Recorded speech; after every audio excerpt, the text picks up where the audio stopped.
You can hit every target, deliver every metric, and still lose your team. The truth is, most leaders are making the same mistake, and it's not what you think. This one thing silently destroys trust, fuels burnout, and drives your best people away. And if you don't fix it, the cost isn't just numbers on a dashboard, it's people walking out the door. It's the culture collapsing, and it's you burning out in the process. Hey, I'm Dr. Jeff, and I've spent more than 30 years in healthcare. And I've seen this blind spot wreck organizations, crush morale, and leave leaders wondering, what am I doing wrong? So today I want to uncover this one mistake, and more importantly, I'm going to show you how to fix it. Because when you do, everything changes. Your team will rally, trust will return, and you stop surviving leadership and you start thriving in it. How many want to do that? So I want to dive in. Again, I've been navigating leadership in hospitals for decades. And I've been navigating these crises in my leadership roles and walking aside leaders at every level. And I've seen this pattern over and over again. Leaders who are smart, talented, and driven, but they're scratching their heads because their team is disengaged, turnover is high, and morale is in the basement. The reason isn't because the leader doesn't care. It's because they've been taught to chase the wrong target. And if I have to be honest with you, I've fallen into this trap myself at times. However, the one thing leaders get wrong is this. They prioritize results over relationships. Results over relationships. And when we do that, when we prioritize results over relationships, we're thinking about metrics over people. We're thinking about output over well-being. And we're also thinking about command over compassion. So if we're ever wondering, why is our culture messed up? Why is our morale in the basement? It's because we are prioritizing these results over relationships. And here's the truth. When leaders put results first and relationships second, everything suffers. Trust erodes. Communication breaks down. So communication breaks down.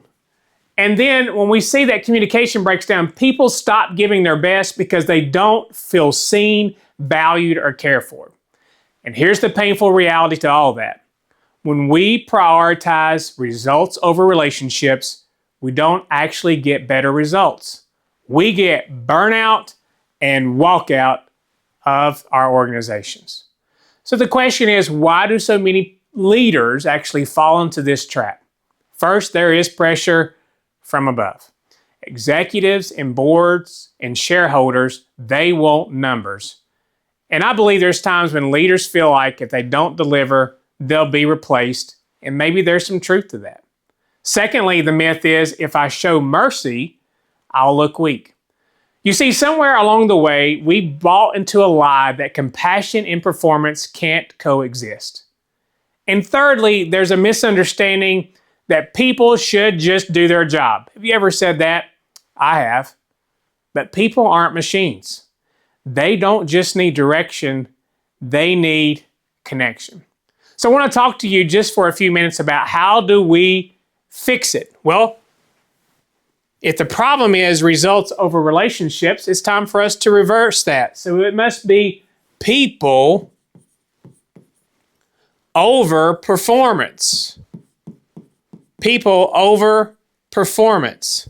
And when we have people over performance, the most successful leaders I've seen are the ones who care for their teams as human beings and not just employees.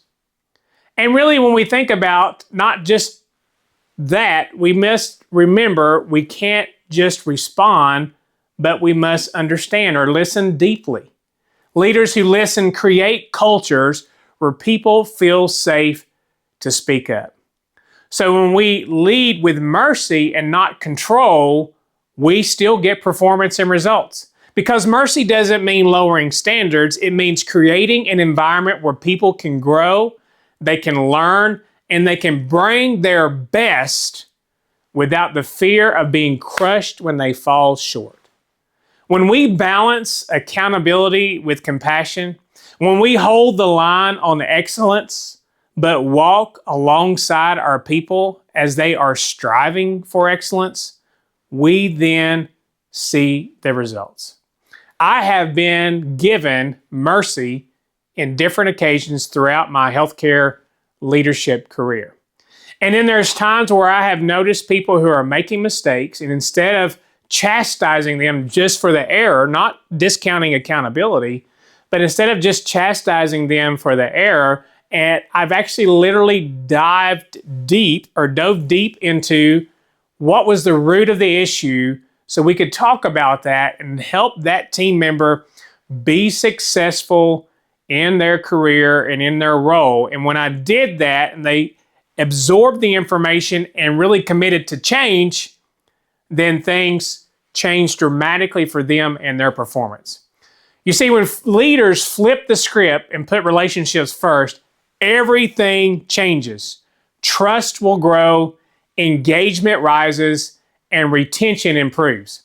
And the very thing that you thought would slow you down, whether it be mercy, compassion, relationships, actually becomes your greatest strategy.